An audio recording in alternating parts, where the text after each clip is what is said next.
lihat nih, saya makan mie lagi. Ini mie Aceh ya, mie Aceh. Masaknya mie Aceh pakai telur asin. Telur asin Bima loh, teman-teman.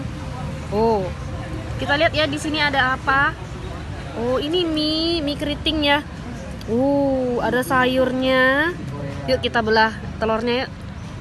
Ande, telurnya tiap rebus. hari makan telur asin nggak bosen?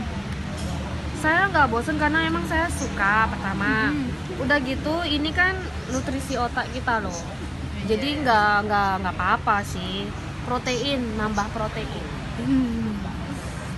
Daripada protein lainnya kayak daging Berat ya? berat. Ini kan nggak apa-apa.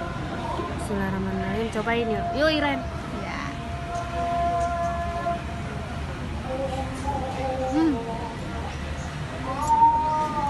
Dia mie tambah telur lemak. Gurihnya pas. Jadi teman-teman kalau bikin mie goreng pakai telur asin makannya itu jangan taruh garam banyak-banyak. Pakai telur asin ini lebih enak. Yuk teman-teman, saya makan dulu ya.